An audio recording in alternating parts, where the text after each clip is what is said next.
آج مائیں اپنے بچوں کو رات کو سلاتی ہیں، کیا کہتی ہے؟ بیٹا سو جاؤ، جلدی اٹھنا ہے، صبح اسکول جانا ہے۔ اسکول کا نام لے کر کیوں جگاتی ہیں مائیں؟ یہ کیوں نہیں کہتی کہ جلدی سو جاؤ، فجر کی نماز میں جانا ہے؟ اگر ہماری عورتیں، ہماری بچیاں، ہماری بیٹیاں، ہماری بیویاں بچوں کو اسکول کے نام سے جگاتی ہیں، نماز کے نام سے نہیں جگاتی، سمجھ لو کہ ہمارے گھر میں دنیا آ رہی ہے، دین نہیں آ رہا۔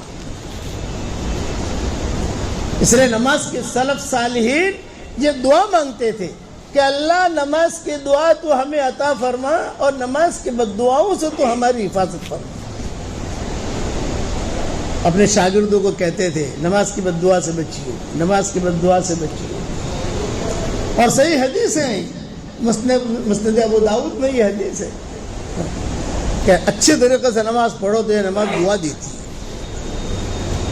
اور اگر جو ہے گڑبڑ پر نماز پڑھو، کتنے رکعت ہوئی، کہ رکوع بھی ٹھیک نہیں، سجدہ بھی ٹھیک نہیں، کچھ پتہ ہی نہیں کیا پڑھا کیا نہیں پڑھا، امام نے کیا پڑھا، جلدی جلدی آئے، جلدی جلدی پڑھ کے چلے گئے۔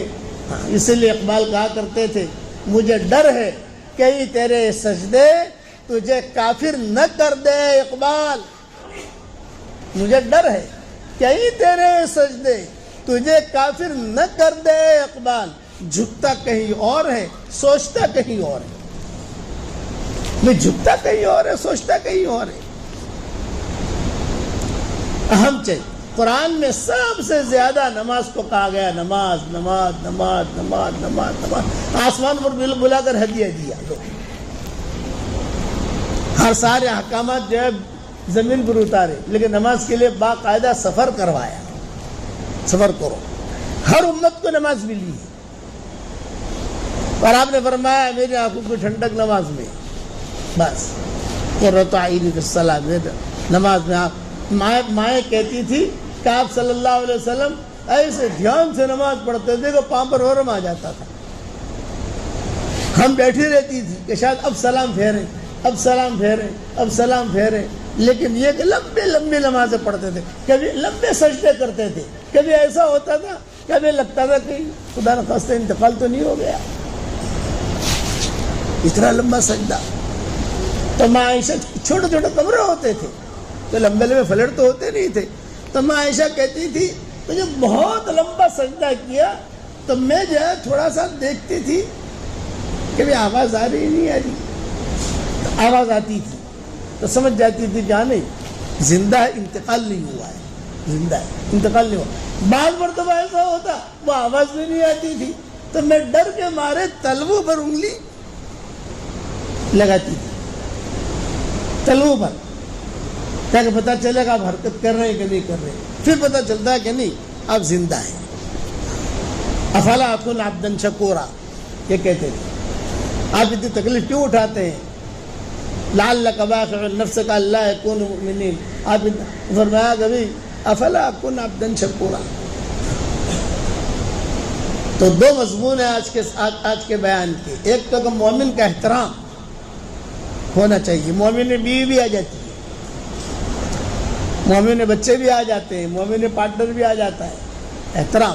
اسامہ کے قصہ یاد رکھنا، حضرت اسامہ،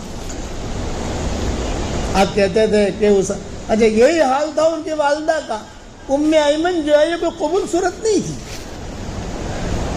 سیدھی سادھی عورت، سیدھی سادھی۔ حضور صلی اللہ علیہ وسلم کو بچپنے میں انہوں نے رکھا ہے ام ایمن نے۔ جب آپ صلی اللہ علیہ وسلم کی ماں کا انتقال ہو گیا تو حضور صلی اللہ علیہ وسلم کی عمر 5 سال کی تھی، قبر میں جب رکھا ماں کو تو حضور بھی کود پڑے، یہ ام ایمن ساتھ تھی۔ انہوں نے حضور کو نکالا، محمد کہا نہیں میں تو میری ماں کے ساتھ سوؤں گا، میری ماں کے ساتھ سوؤں گا، ماں کی ایک محبت ہوتی ہے نا۔ تو ام ایمن نے نکالا، اور ام ایمن نے نکال کر حضور صلی اللہ علیہ وسلم کو سینے سے لگایا اور کہا تمہاری ماں کا انتقال ہو گیا ہے۔ نہیں میری ماں کی قبر میں سوؤں گا، میری ماں کی قبر میں سوؤں گا۔ دفن کیا تو حضور صلی اللہ علیہ وسلم کو ام ایمن جو ہے اٹھا کے چلی، اصل میں اور لوگ بھی تھے لیکن یہ ام ایمن کا نام آتا ہے، چلے تو حضور جو ہے پیچھے مڑ مڑ کے دیکھتے تھے، قبر کی طرف حضور صلی اللہ علیہ وسلم پیچھے مڑ کے، اور ام ایمن جو ہے چہرہ حضور کا وہاں سے ہٹاتی تھی. جب تنعیم میں پہنچے تو عبد المطلب اکرام کے لیے آئے، استقبال کے لیے. تو عبد المطلب کو معلوم نہیں تھا کہ آمنہ کا انتقال ہو گیا ہے. تو عبد المطلب نے کہا کہ ام ایمن نے کیوں اٹھایا ہے اس کو، آمنہ کہاں ہے؟ ام ایمن اور آمنہ میں فرق ہے، اس نے کیوں اٹھایا ہے؟ تو لوگوں نے کہا کہ آمنہ کا انتقال ہو گیا ہے. تو عبد المطلب نے گھر میں سارا انتظام کیا تھا، گھر ٹھیک ٹھاک کیا تھا حضور کے استقبال میں، آمنہ کے لیے پانی، بستر، سب. تو عبد المطلب ہچکیاں مار کر رہے ہو،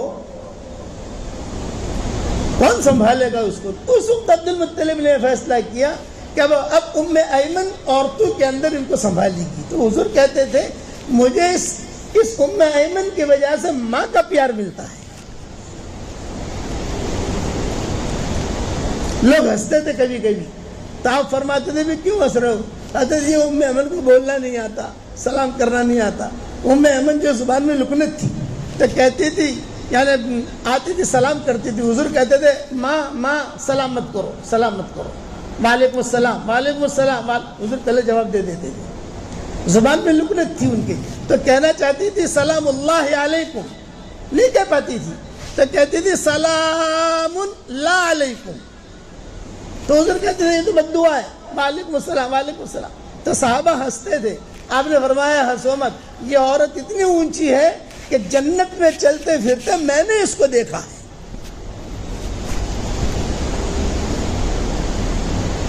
اس لیے مسلمانوں کا احترام کرو، چاہے فاسق ہو، فاجر ہو، اور نماز کو اچھی طریقے سے پڑھو. اللہ تعالی نماز کی بد دعا سے بچو، خاص جملہ یاد رکھنا، نماز کی بد دعا سے بچو. اللہ تعالی ہم سب کو عمل کرنے کے توفیق عطا فرمائے.